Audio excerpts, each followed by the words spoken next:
If you think you're seeing things, you're not. But what you are about to see and hear are the stories told by the voices that until now have never had that chance. I'm Dave Stevens, adjunct professor at Quinnipiac University. Despite being born without legs, I spent 37 years in television, 20 at ESPN, and I won 7 Emmys. But despite seen and unseen disabilities, they haven't had opportunities until now.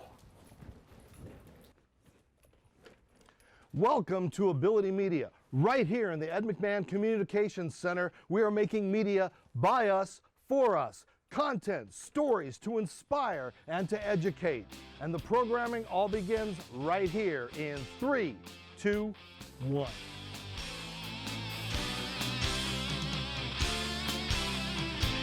Hello everyone, I'm Dave Stevens and welcome to the inaugural episode of Ability Media Now. Ability Media is the program at Quinnipiac University in which students with seen and unseen disabilities work hand in hand to create content, news, and production to showcase stories related to the world of the differently abled. The world of the disabled is the biggest minority on the planet, and thanks to Quinnipiac University, we now have a bigger voice and a platform. And ironically, October is National Disability Employment Awareness Month, and I've been working in television for over 38 years, despite being born without legs. But a dream job at ESPN brought me to Connecticut in 1995, and I spent over 20 years at the worldwide leader in sports. However, recently I had a chance to sit down with an old friend who just happens to be a Hall of Fame announcer, Chris Berman. Boomer and I talked a little bit about his career memories, but it also gave me a chance to ask him what it was like for a big Disney-owned corporation like ESPN to have someone with a disability in such a pivotal role. Hi again everybody, Dave Stevens, and the man next to me, he doesn't really need an introduction because he's a legend. But more than a legend, he's a friend. A guy that I grew up watching on TV and then had the opportunity to work with for 20 years. He is Chris Berman, and Boomer, thanks for spending a little time with me.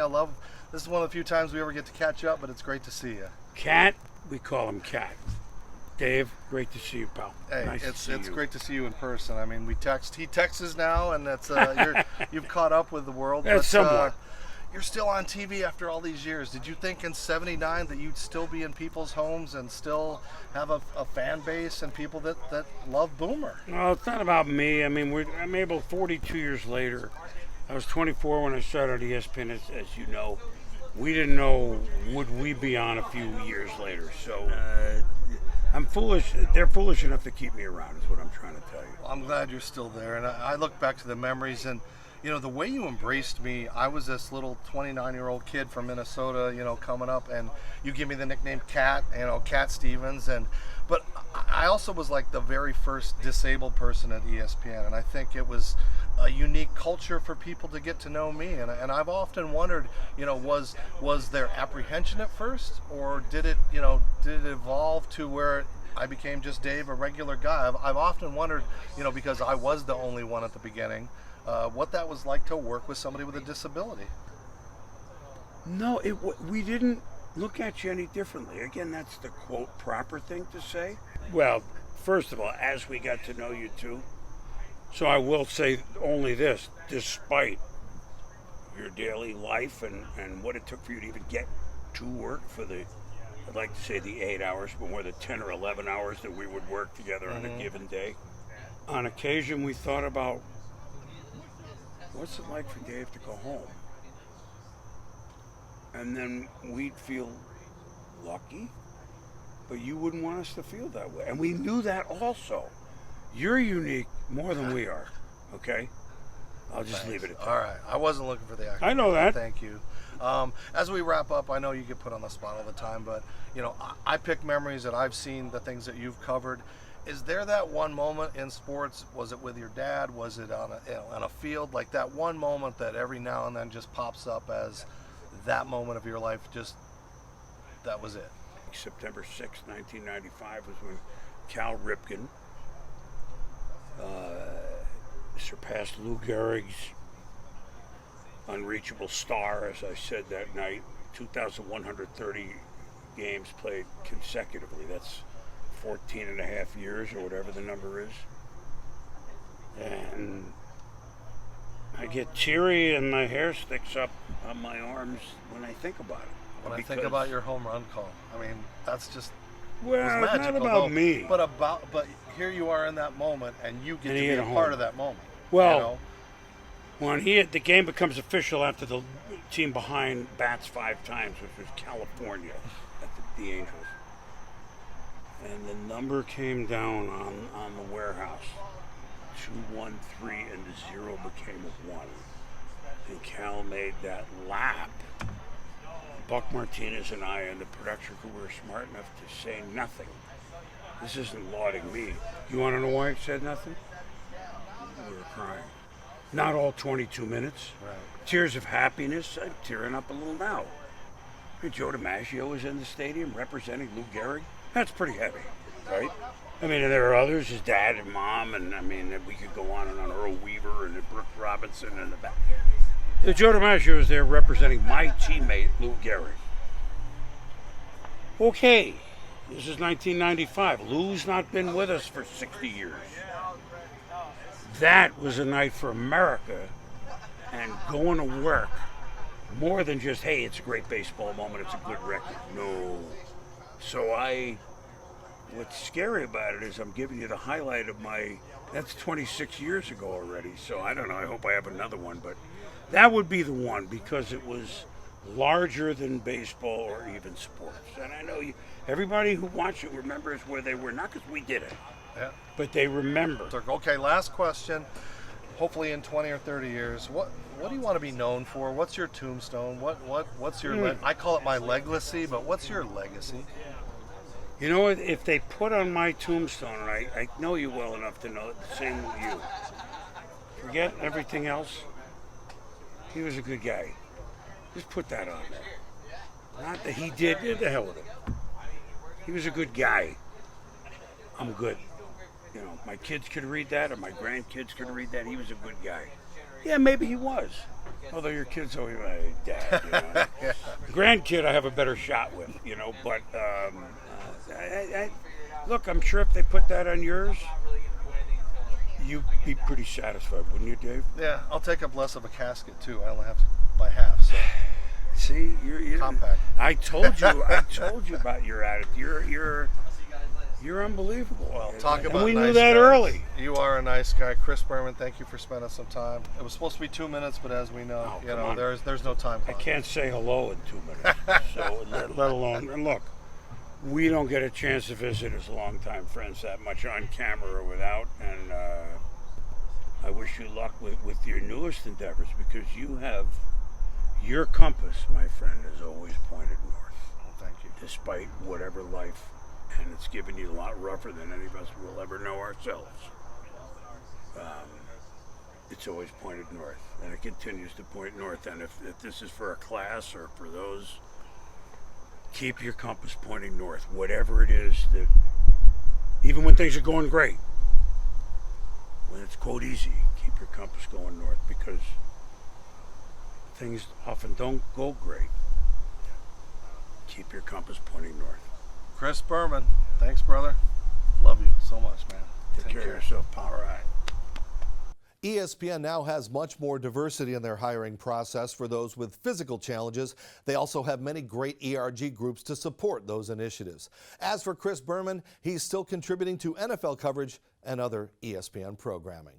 Still ahead, I get a fashion makeover and an award as some Ability Media students join me for the Runway of Dreams fashion revolution in New York recently. We'll hear from one of the models and the reporter who experienced the night of a lifetime. That's coming up next on Ability Media Now. Stay with us.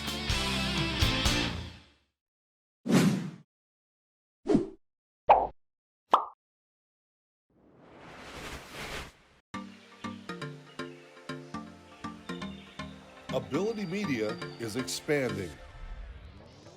In Quinnipiac University's Ed McMahon Communications Center, 18 middle and high school students were given the opportunity to get their hands on professional film equipment and learn all about making content from Quinnipiac faculty and Ability Media staff.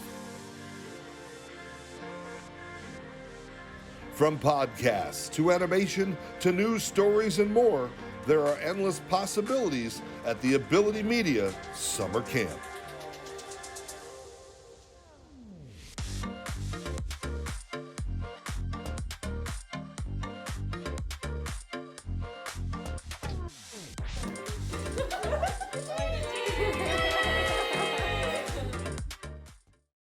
Welcome back to Ability Media Now. Recently, I had the privilege to be honored by the Runway of Dreams Foundation as their Inspirational Man of the Year at their Fashion Week Gala in New York City. Mindy Shire started Runway of Dreams to work with clothing designers to create clothing that's designed for special needs and those with disabilities. Now, that success has led to major sponsors like JCPenney and Kohl's to now offer those clothing options to the consumers. Quinnipiac graduate Alina Galan was also a runway model, and Ability Media reporter Will Dean was also on hand to capture the evening. We're here on the island of Manhattan, smack dab in the middle of Fashion Week. And what better event to be at than the Runway of Dreams? Mindy Shire founded it in 2014 with the aim of furthering inclusion, acceptance, and opportunities in the fashion industry for people with disabilities. Now tonight we'll be showcasing inclusive and adaptive clothing and outfits from many different brands like Tommy Hilfiger, Kohl's, and JCPenney, just to name a few. But instead of spoiling that all, let's take a look at the runway.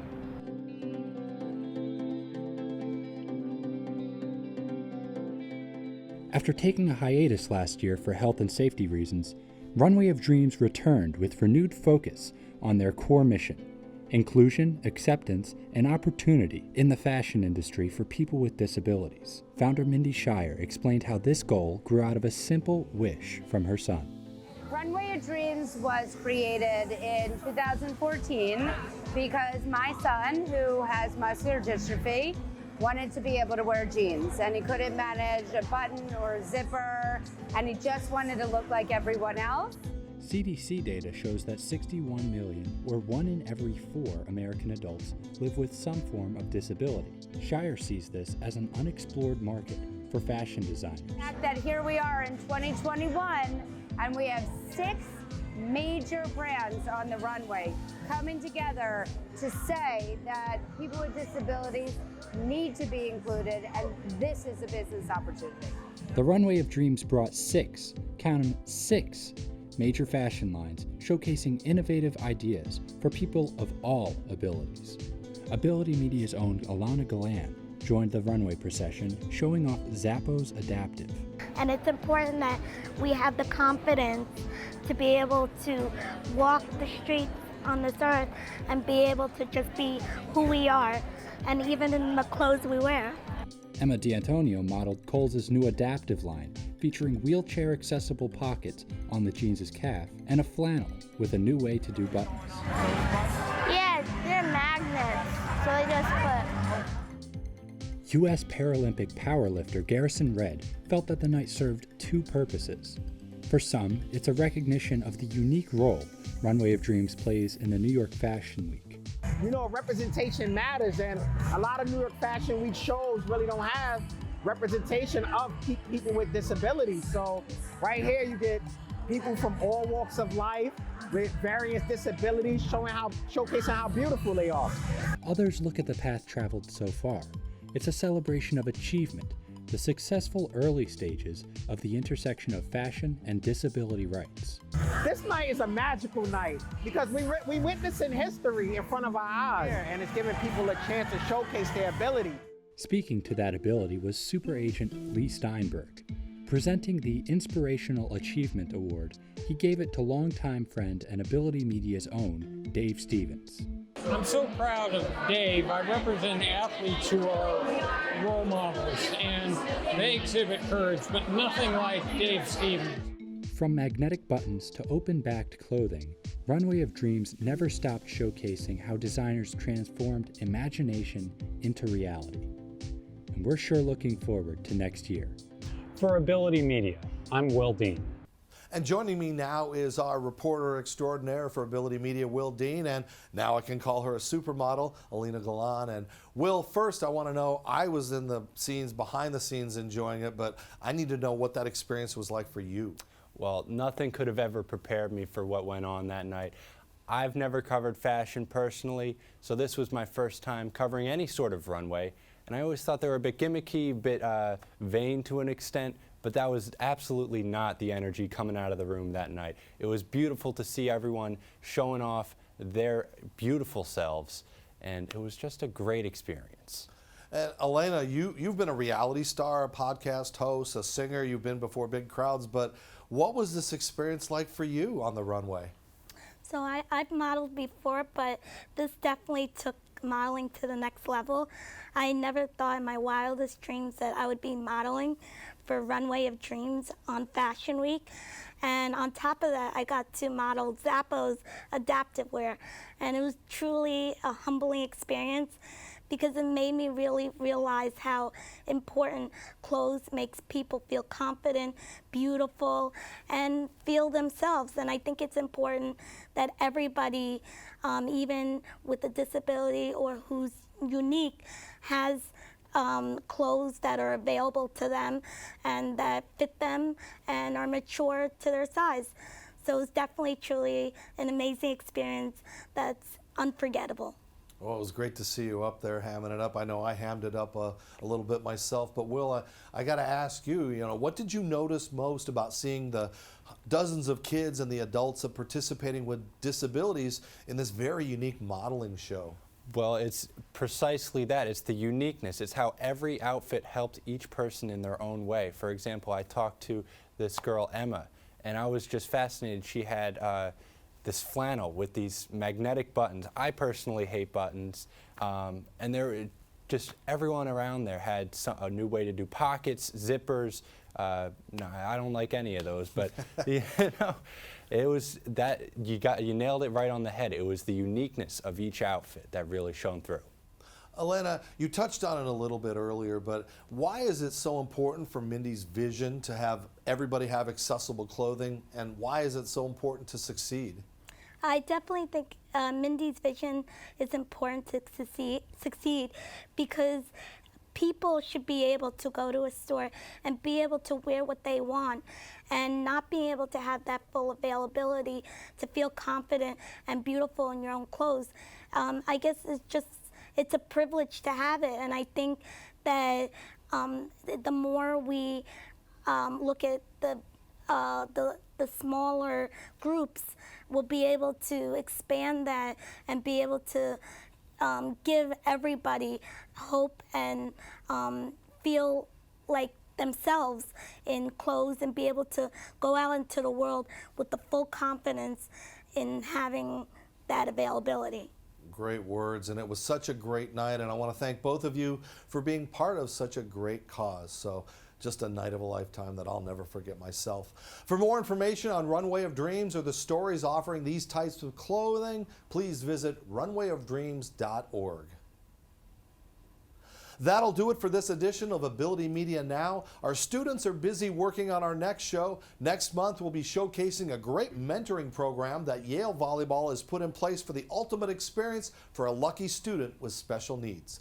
Please follow Ability Media on all social media platforms, and if you've got a great story idea, suggestion, or comment, please visit www.abilitymediagroup.com or drop us a note. I'm Dave Stevens for Ability Media Now.